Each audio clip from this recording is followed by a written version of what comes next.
I'm Vanessa Louise. Welcome to Choose You, Choose Bliss, where we believe in one goal, one purpose, love. Through shared experiences, we aim to enlighten, enrich, and enroll you in actively applying the tools and techniques to enable and continue healing for your whole self. Now is the time to take back our power, reconnect with our true selves, each other, including the world around us, and live life with confidence, purpose, and joy. Thank you for being here. Thank you for choosing you. An absolute blessing to be sharing space with you today, and currently I feel so blessed. I'm meeting so many wonderful, truly wonderful human beings that have such a bright light in our world, and my guest today is no different. This woman's energy is off the chart, and actually just as I say that I get goosebumps all over my body, and I wanted to share her and her story with you. She is obsessed with helping women live joyful lives. So let's delve straight in and get naked with the effervescent and beautifully vibrant Marnie Nash. How are you today, Marnie? Oh, I'm overcome by that fabulous introduction. Thank you very much. Oh, that's lovely. Oh, bless you. No, I take time before, and we haven't known each other very long. We've just been talking about this, but I take time before just to sit with my energy and with your energy, and they are the words that come to mind. Vibrant, because when we met it was a very lively evening. Yes. But we just connected straight away, and one of the things I love about that actually is I remember a quote by John D. Martini that said, "That which you admire in others you're too humble to admit exists in you." Wow, that is such an amazing quote. That's powerful. Yeah. And there's also the other part of it is what you are too proud, what you don't like in others, you're too proud to admit exists in you. But when I am attracted to women like you, I remind myself of that quote and go, oh, actually, I'm going to own my vibrancy and my effervescence. And so thank you for that, mirroring that. No, absolutely no problem. Anytime that I make somebody feel a little bit better about themselves or more lively or more connected with themselves, I am all for that. So, yes, absolutely happy to be a conduit for that. Oh, and it really is for me how I see you. And I think that is just your power, if I'm honest. Like I said, I just wanted to share a bit about your story because, it's not something that's talked about as much nowadays. But I've got a question for you. If we start with that, I think it will be a good segue into the rest of the podcast. So what is your life's greatest lesson or the statement that defines what life has taught you? It's very straightforward but contains a lot, and that is all of it matters and none of it matters. Do you know, I love that. The fact that it's paradoxical instantly gets you thinking. Yeah. But do you want to just share with us a little bit about why that is your greatest learning? Because there's the two things going on. Like every single little thing that you do has an impact. Yes. And like it's the two things that the juice of life is in the details, and also don't sweat the small stuff. So like I like to connect with people on a deep soul level. I like to connect with you as you are, not who you are, not what you do, not what you've achieved, but like who you are as a person, like the internal part of you. And that's the bit that I find I connect with when I think about like all of it matters, like everything that you do matters, but also ultimately none of it matters. So you can just go through life being like leading with your heart if that's what you feel like you want to do, because at the end of the day the only thing that you're taking with you is the love that you've accrued, and also the small stuff doesn't matter, but also the tiny things do matter. Yeah. And in the sense that, like, how you make someone feel is like everything. Yeah, you know? I totally agree. Well, there's that quote, I can't remember who said, like, people won't remember what you say, they won't remember what you do, but they will remember how you make them feel.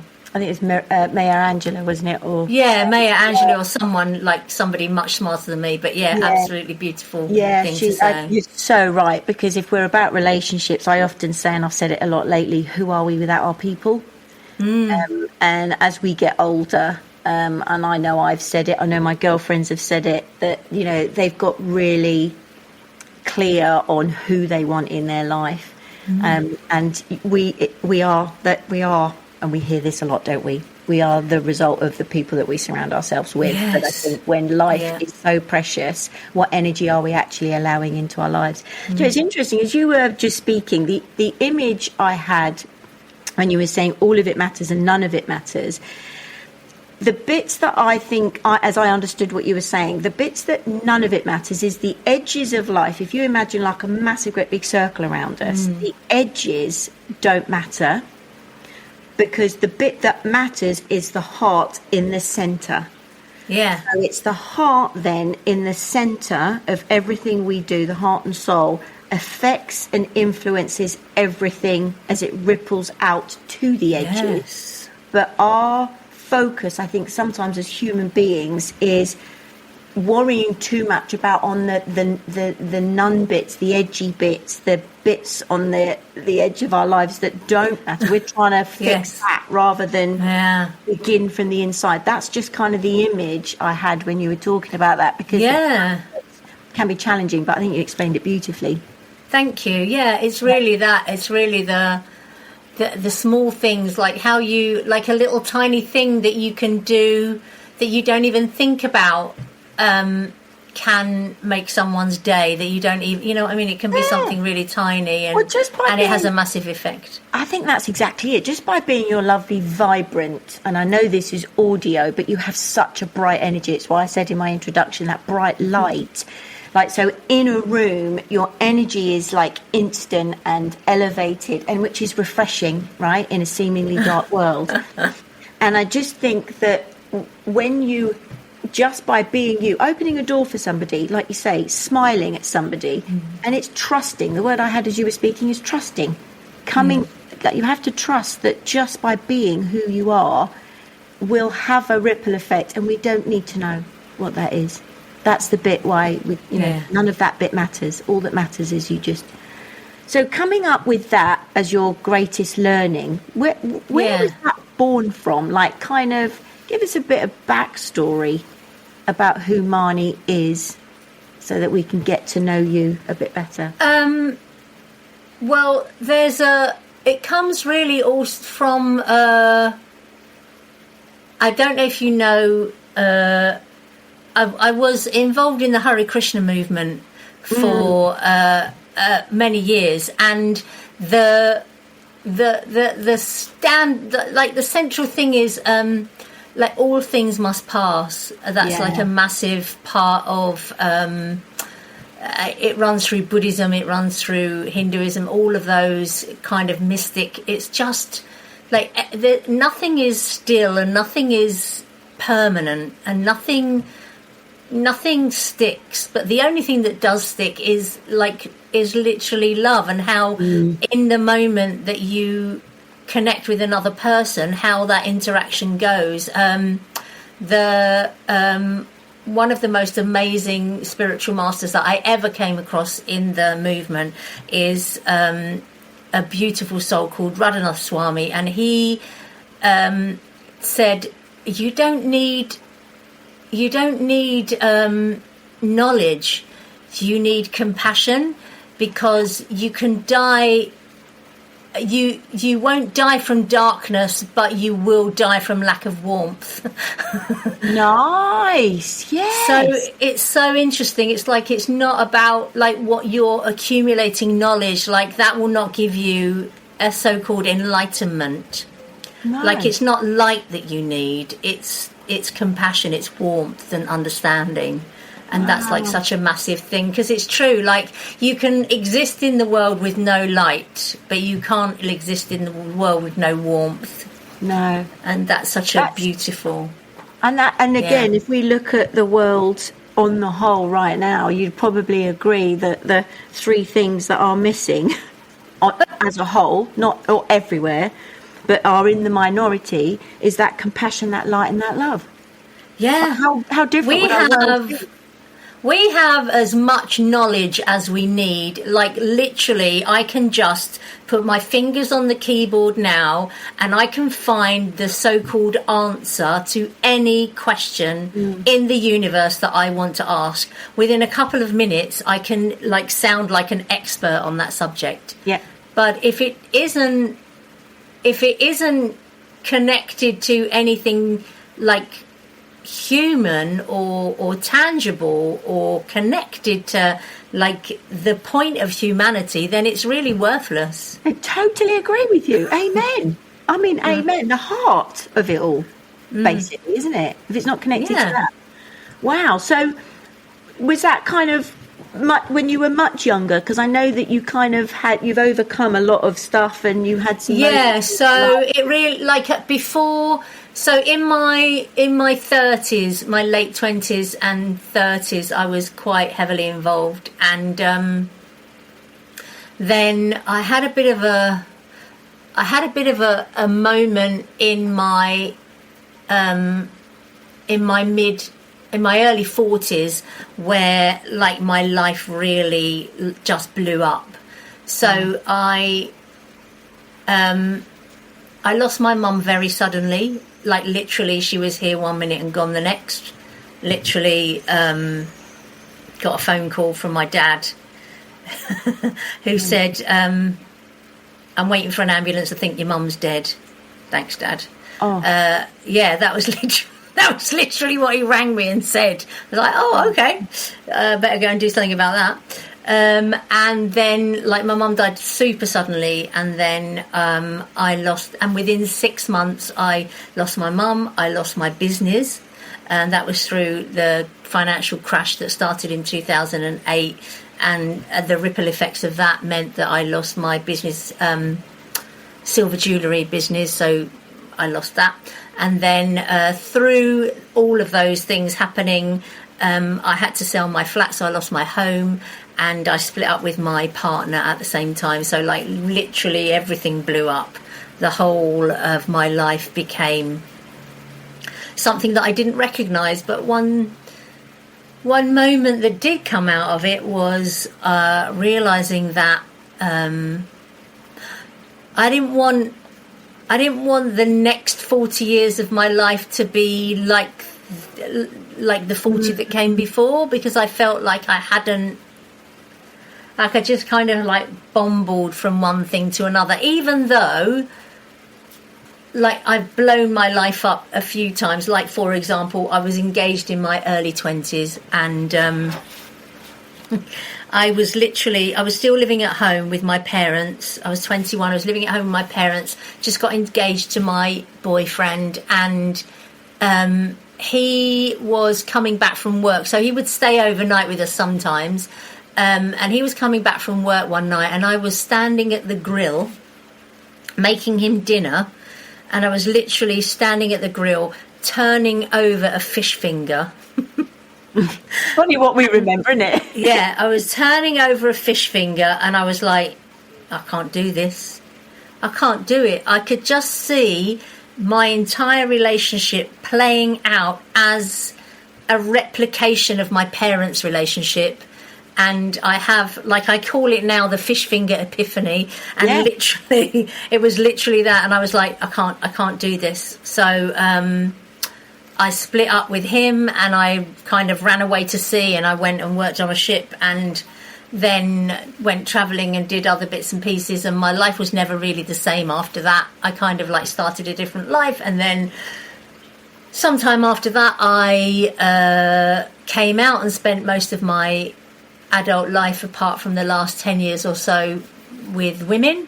And so I had a completely different kind of life to the one that I thought I was going to be having with my fiance when I was 21, so I kind of like blew it up. And through all of these things, I've kind of tried to collect the experience as I'm having it, and try to like be a present in the experience. And then when I got to my mid 40s, I was like, this is not the life that I want. So good for you.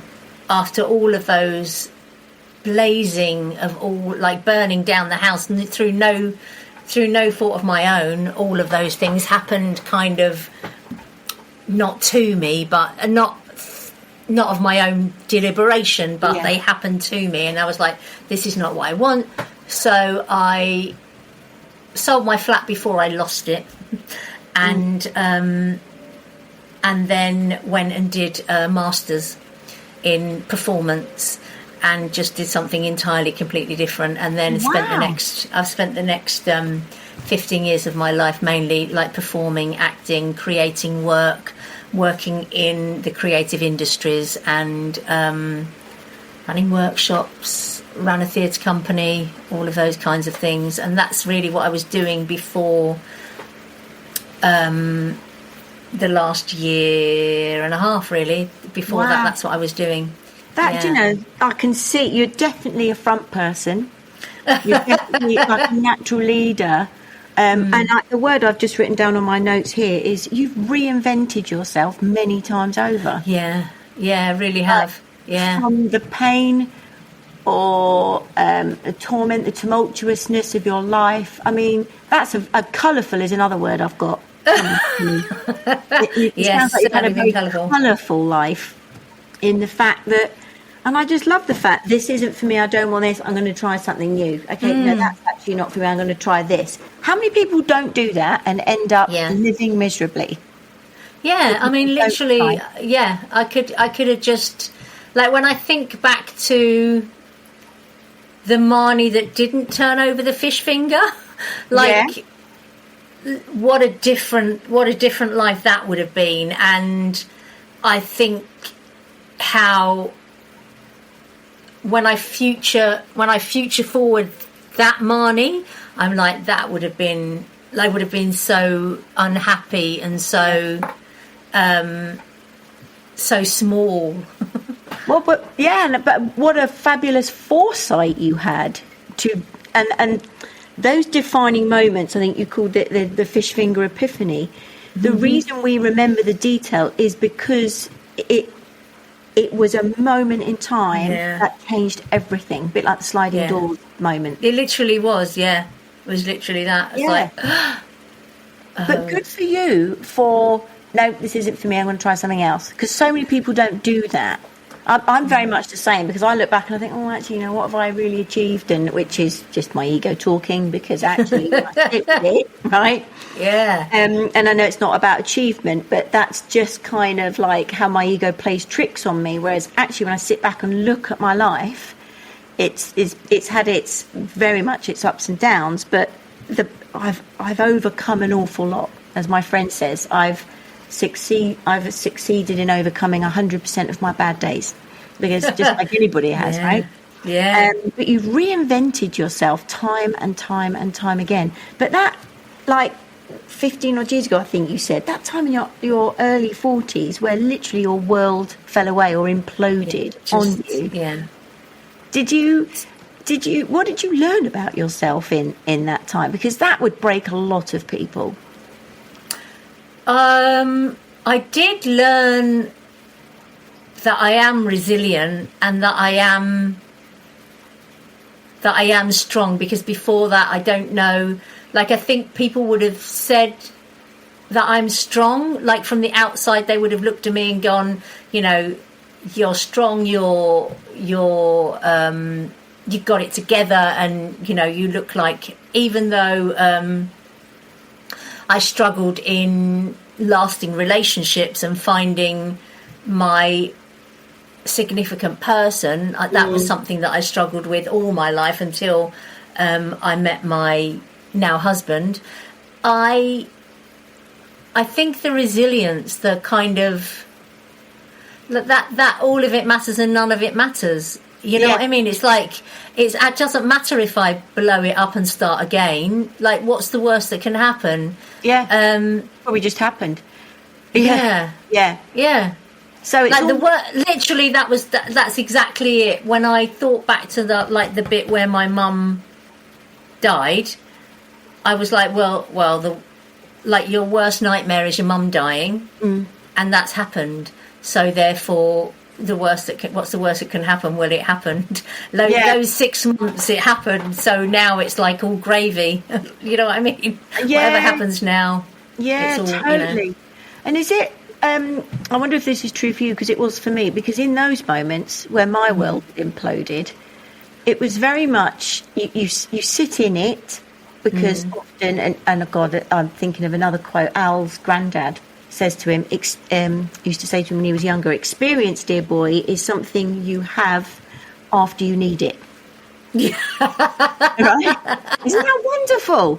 Because it's so true. When you're actually in it, you don't often know, especially as you begin practicing being in it, as you practice being in the shit pit, as I call it, you don't know you're in it until you come out of it and you go in it again. You go, oh, hold on a minute, this feels familiar. Now, last time, and then that's the benefit of reflection. Yes. So, in it, are you naturally optimistic? You don't sound like somebody who kind of falls apart at the seams when stuff happens. I used to be. I used to be. Okay. Yeah. No, I used to be someone who was quite pessimistic and was quite everyone else life is together and mine's not. And I still have a bit of residual of that. I've worked a lot on overcoming that version of myself. Yeah. And like really understanding how I react in certain situations and where that comes from, and why I kind of feel like, well, everybody, like, they've got X and Y and I don't have X and Y. Why don't I? What's wrong with me? That kind of thing that we all have. Everybody has that. That can, you know, that pernicious, limiting comparison that we have, which just makes everybody miserable. You know, like when I was acting, I used to see it so much, because it's really like, acting is the rejection industry. Like, that's what it is. My daughter's, you know what I mean? Yeah. It's literally the rejection industry, and you just are going to get thrown to the side, like, and cast aside. And I think that toughened me up in a way, but also I think that in the end, that's why I didn't pursue it, because I found that too brutal. I was like, no, I'm not, like, I don't have the, I don't want it enough to keep getting kicked in the face. Well, as I see you now, well, absolutely, but maybe that's because it wasn't your route. Maybe doing your masters in performing actually helped you be the best at what you do now.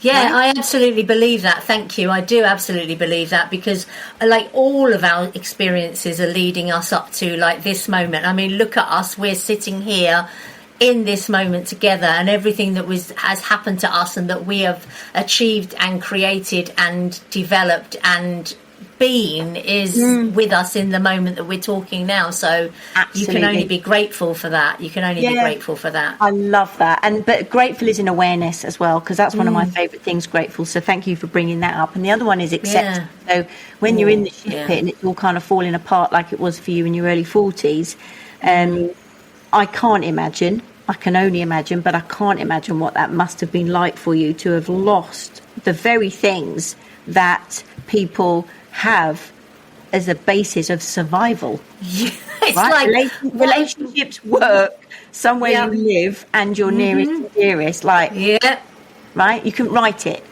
No, the whole thing.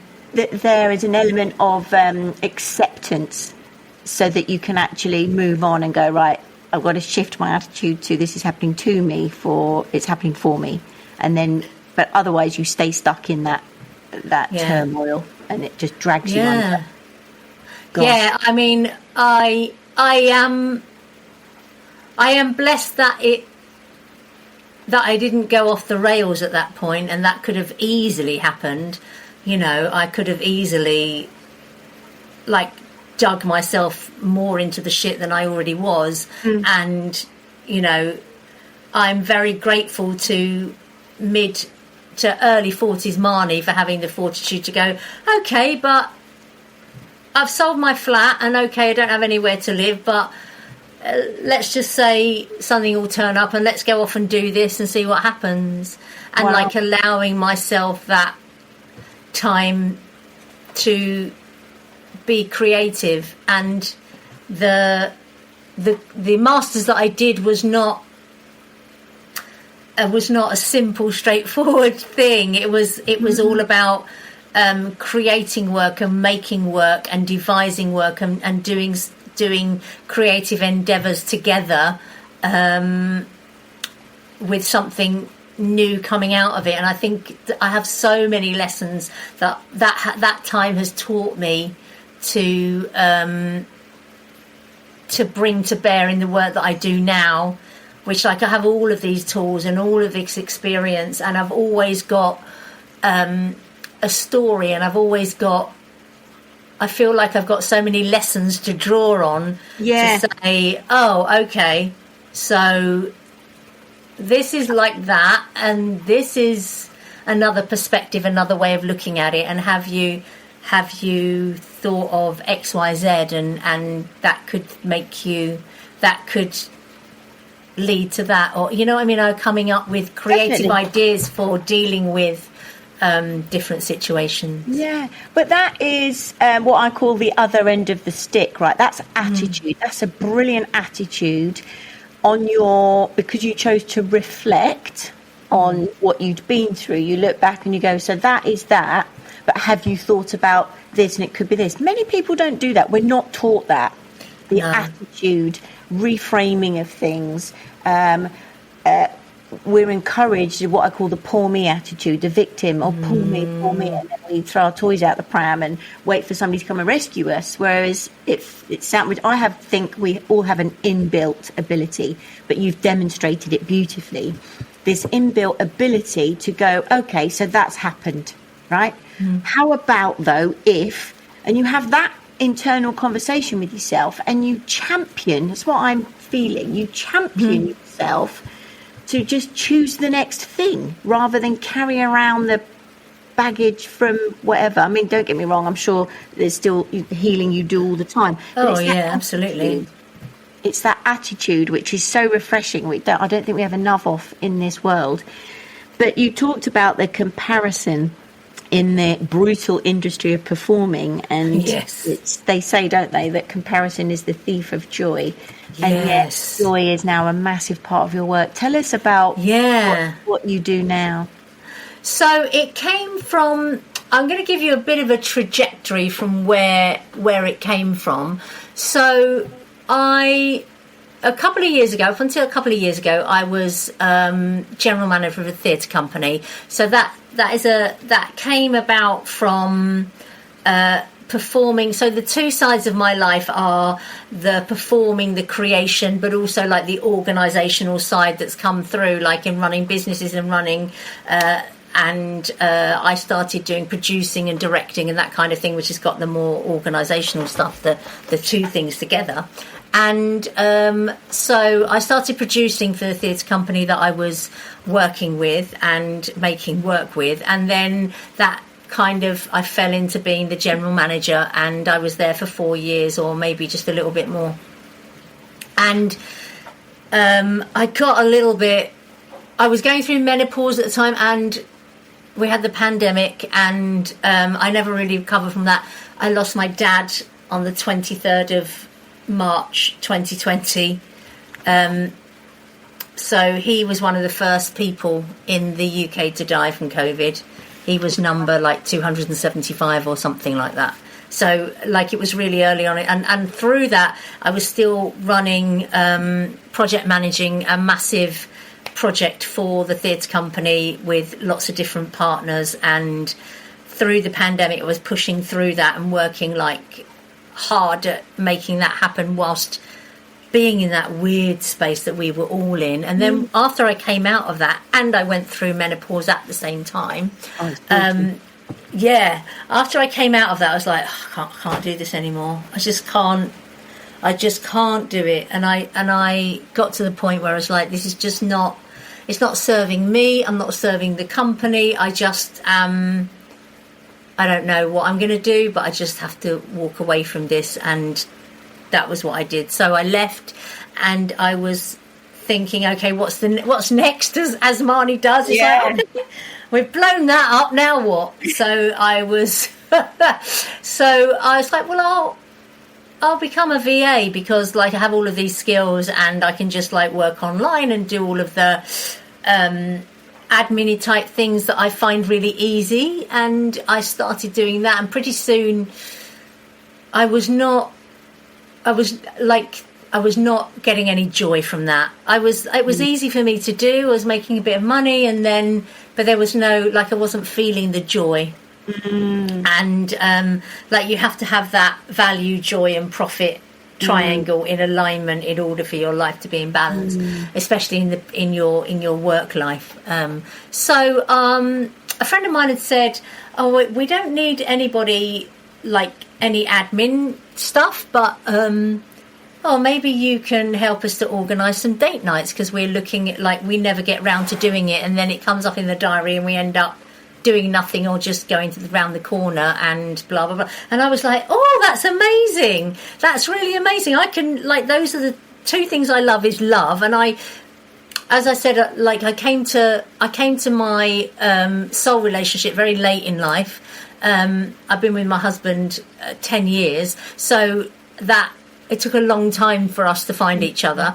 And so I'm always about helping people feel more love, connection, and feeling more connected. And also, I'd had so many friends over the years who, like, always moaning about their partners, and I was a single friend listening and thinking inside, oh, for fuck's sakes, like, you've got a partner, what are you complaining about? Like, I'm here, like, with no one, and you're moaning about this person who, from my point of view, like, is amazing. Because, like, we don't see the amazing bits of our partners, we just see the bits that piss us off, right? Yeah. So, yeah. That in itself is also a choice, right?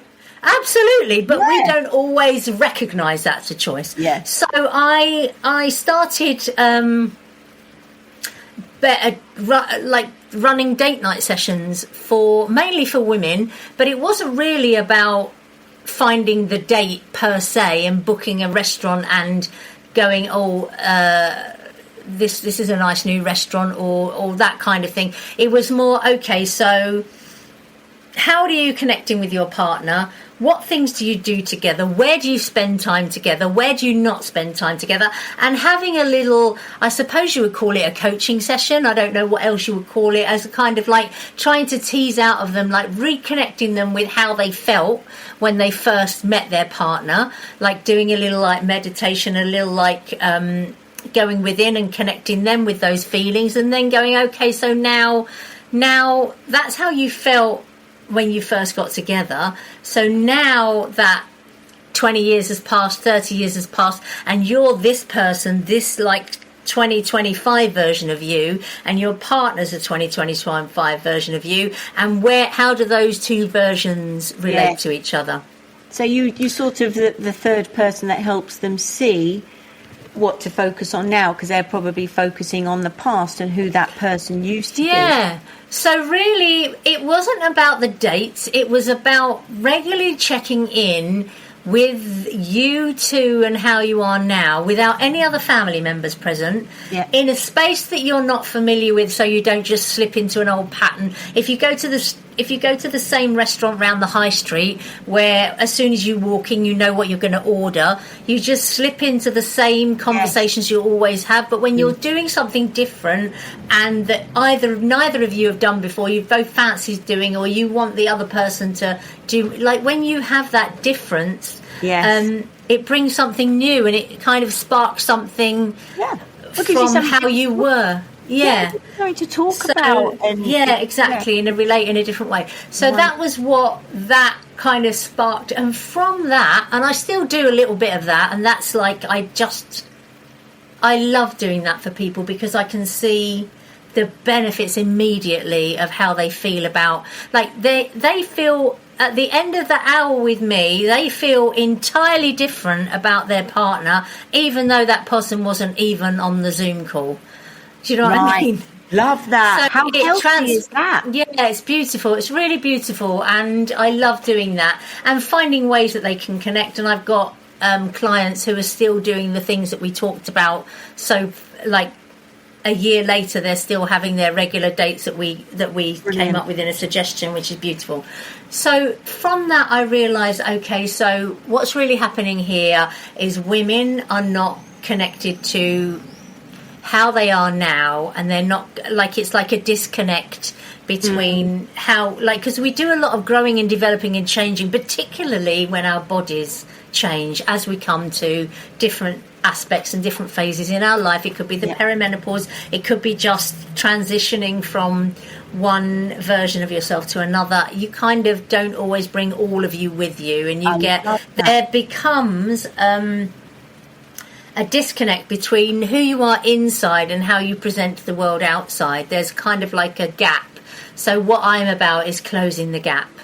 Brilliant. And finding, like, uncovering the bits of you that are layered on top, that are stopping you from experiencing joy and positivity and just being connected to the juice of life. And that's what I'm about. The juice of life, and I've got bunches of lemons and limes in my imagination as you talk about that zest, that which, you know, the bit that we leave behind because we're busy with our partners or our other relationships or our work. There's all the other stuff to do in life, and we miss the juicy bits, as you say, that we don't value them as important. Yet actually we could do away with all the other stuff, couldn't we, and just be with the juice of it. But that led you then to working with women primarily. Yes. So then that led to me leading, and I have some one-to-one clients that I work with. I have a framework called the Joyful Framework, which is like an 8-week program which takes you, like, uncovers your joy and finds what you want to do, and is a little bit like reconnecting with what brought you joy. And, like, I see joy as like as like our baseline, and then what it's an uncovering of the stuff that's, like, stopping you from experiencing that joy. That's really what the framework is about, kind of like opening that. And I had a bit of a moment only a few months ago, and I can't believe it's only a few months ago, which was realising that I had a real block and a real difficulty and shame, maybe, about not talking about the fact that I don't have children. So that I'm not a mum, and that was a source of a lot of pain for me over many years, but it's stuff that I didn't really talk about or address. It was like almost like the elephant in the room, that was something, and I would like balk if people were like, I was always worried somebody's going to ask me about children, and then I would feel like, oh, don't ask me that question because I'm not, and I don't know how to speak about that, because we're in such a mother-centric world. Like, everybody's ideal mostly of a woman is motherhood. Yes. Woman and motherhood are inextricably linked. It's the expectation, isn't it, that as we go through school, we get the career, and this is, again, no new news, is it? We all know that this is the trajectory, and that you meet somebody and you have a family and that's your life. But actually, for some women, it's not. Some women, but it doesn't. This is the bit that I think is so profound. Just because a woman doesn't have children, chooses not to be, does it, can't, whatever, if they are, it doesn't make them any less nurturing, doesn't make them any less compassionate or loving in any way, because actually the woman innately is, and when you think of Mother Earth, right, the woman holds so much for the rest of the world that you don't need children to be able to demonstrate that. No, absolutely not. And I would actually go further, Vanessa, and I would say it doesn't matter if you're nurturing or if you're like maternal or compassionate. Even that doesn't matter. All that matters is that a woman, as a man is seen as an autonomous being, regardless of what has or hasn't happened in our wombs, regardless of like any of the trappings of the labels that get put on us as women. And like my mission is to say, like, I'm not going to stop until we just see a woman and not as a set of labels which we don't put on men. It's like you can't even send a woman a fucking letter unless you know whether she's married or not. What the shit is that? Yeah, what the Mrs. Miss. Yeah. What? Like a mister is a mister is a mister. Yeah. And it doesn't matter. It doesn't matter whether it's a, like we have all of these different titles conferred upon us. It's crazy. It's really interesting because people ask me, what is it? Is it Mrs.? And I go, Ms. Why should it even matter? But shouldn't even ask that question. Exactly, because of the expectation in the beginning, especially because I'd been married twice, was just like, oh my God, actually, no, that's really shameful. And I had to work out what I would call myself professionally because I was going back to my maiden name. So that's why I just go by Vanessa Louise, and it doesn't matter who I am, where it doesn't matter. That's actually my Christian name. Yeah. But no, I love that, and thank you for expanding on my thoughts on that, because I am a mother, so I don't know what it's like to not have children. No. But I'm totally with you. I have over the years have learnt and trained myself, and this is actually where I get a bit emotional, to see people as people, because I've worked with people that are on the streets. I've worked with people in prison that have committed some horrific crimes, and I have trained myself over the years to see beyond the person that had that behaviour, because it's not who they are. It's seeing past the skin, so the behaviours, the skin, the edges of the person, and into their heart and soul, and that's quite tricky to do because it's an intangible thing. Yeah. And what you're saying, if I understand you correctly, is it doesn't matter to you whether they are or they aren't mothers, but your vocation and your passion now is to hold space for women who need that space. I'm not a mother, and I just want to own my whole self and show up in the world as I am, and as a gift that I have been as I'm created to be. And I don't know of many spaces.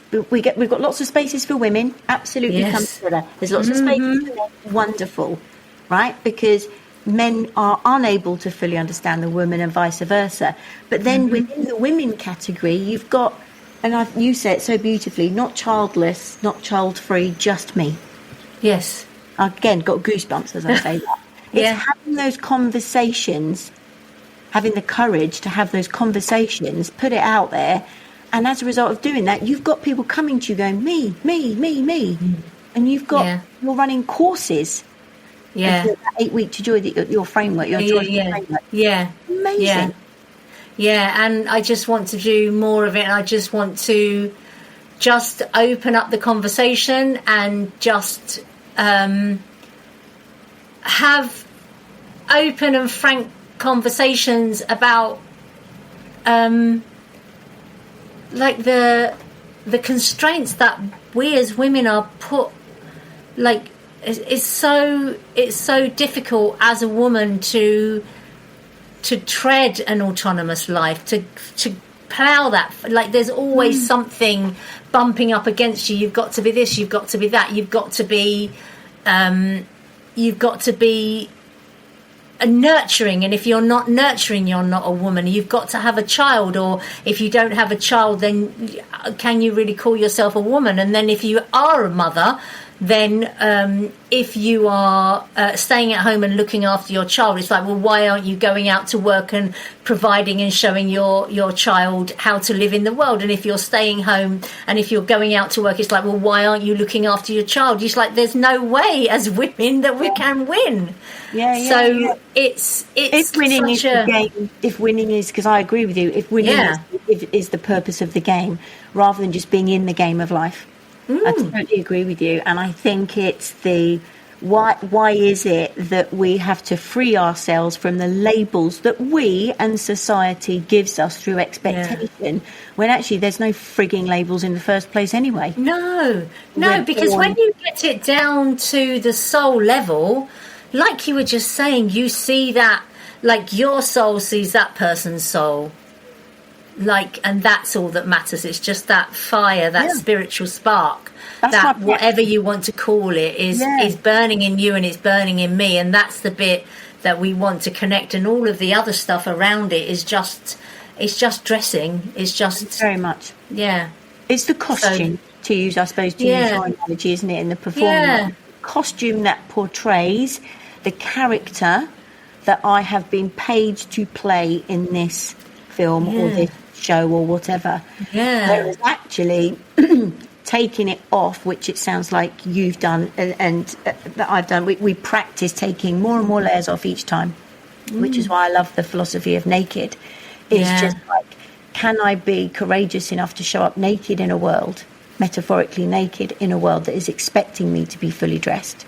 And and when I've asked you how your course is going, your face lights up. It was an amazing session. Really. It's just like, don't you, Vanessa, when you are in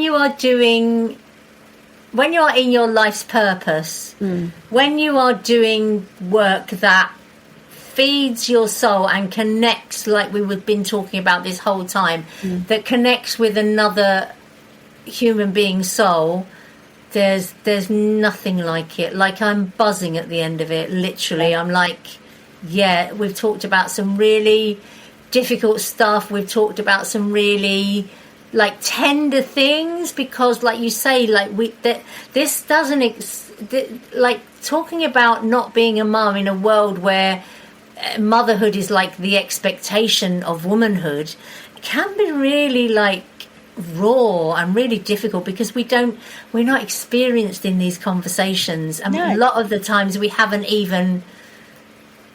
sometimes we haven't even expressed it out loud. It's just been rattling around in our heads. So to have access to that, and to even be in a space where we can freely talk about this with other women that understand, and in no way, shape or form diminish the role of the mother or diminish the life of women who have children in any way, shape or form. Like that, that's why I say that the end goal is to see a woman as an autonomous being, because, like, it doesn't, me talking about how I feel othered by, like, there's no positive way to talk about a woman who isn't a mum. Like, you're childless, you're child free, you're a non-mum. It's a lack. It's an emptiness. It's a somehow unfilled space. And that's really hard to navigate in a world where everything is filled. Like, you know what I mean? Absolutely. And there's nothing to fix, is there, with the ladies and the women that you work with at all? It's what I'm hearing is that it's a really safe, loving, non-judgmental space to air, to discover, to understand more about who they are. And there's no solution to find. It's just a place to be. Yeah. I mean, we are going through the framework of uncovering stuff which we all go through through the lens of not being a mum, but that's really the juices in the conversations, and going, I've never really get a chance to talk about this because nobody understands in my circle of friends, or it's not something that's common conversation. It's really interesting to have. I feel really honoured that all of the things that I've done to this point have led me to this that my strength can be that I am opening a space and opening a door for others to walk through. And I love the fact that you have gone through your life, and I love the phrase you said, well, that's blown up. When it's blown up, right, you've not hung around and wallowed in the damage or the pit hole that's left. You've picked yourself up, you've reframed it, right, what next? That's tenacity, that's tenacious, that is a living example that as you're taking now these women through a process where they have to blow up the old version of themselves. That's probably a bit drastic, but that part of them has to die away. And that gap that they might find themselves in, that they're lost in, they're kind of like, they're a bit confused in, maybe you come along and go, it's okay, come on, here's the actual version of you, the true version of you. And I've got a saying, we can't see the label of the jar we're in. And that's a great phrase. I love that. So that's why you're on the outside of that label, because you're not inside them, reflecting back to them when they're thinking, oh, I'm sour and I'm this. And you go, no, you're not. You're beautifully sweet and raspberry. It's delicious, and it's really, is it? So you kind of bring them out of themselves, look at the label, or help them experience the juiciness of them. And then, in my experience, I wonder if this is true for you as well, once you actually hold that space for somebody to see who they truly are and almost like protect them. I've got my arms kind of held out. It feels like you're holding them in the energy. So they don't have to worry about the judgments or being vulnerable in that space. You protect them. Once they experience themselves in that way, they're like, the tears come because it's beautifully overwhelming. Because it's unlike anything we've ever experienced before. And we sit there in it, and it can be frightening. That's why the hand-holding, I think, and walking with them is so important. That's definitely been my experience. They get an insight and a glimmer of actually who they are, and then they're okay to walk the rest of it. But so many people don't have that space, would never have that space. So I think the work you're doing is incredible and so much needed. Thank you so much. Thank you so much. These women found you. I feel really privileged, and I just want to help more women. I just want to be more of a lighthouse for these women. Just to be like the spinning beacon that says, "We're over here. Over here. It's okay."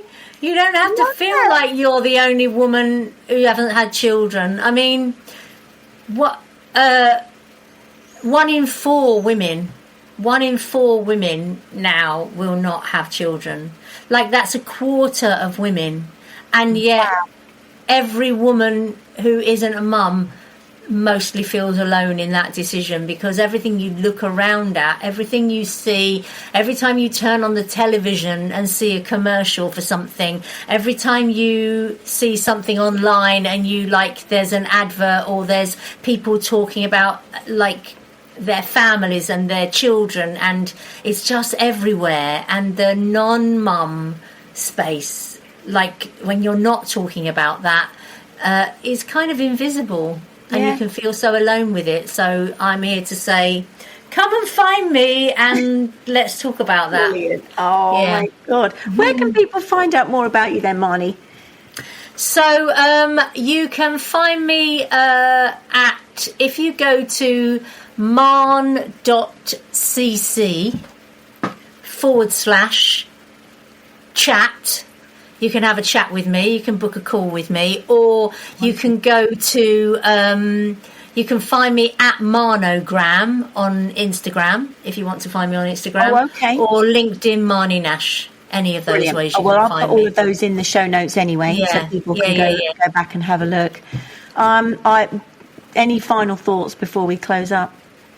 Thank you for giving me the opportunity to speak about this often not talked about subject. And whatever you're going through, whatever you're having, if you're listening to this and you're feeling like, oh my God, that's me and I didn't even know, which is where I would have been a year ago, please reach out and let's have a chat, because I'm always, like, my door is always open to have a chat and to talk this through. Even if you want to do it like as an email conversation, if you don't want to be out in the open, or you don't even want, sometimes it can be too tender, but just like send me a little heart emoji, or just send me a little something to say, oh, I'm not sure how I navigate this. That's all you need to do to open the door and start the conversation. Oh my God. And I referred to it earlier, but you're the living example of how to keep reinventing yourself and to just keep going with the flow and evolving. It's been an absolute joy, literally a joy, to just sit and share this space with you. I'm so excited that I met you. I really am. You're refreshing, you're bright.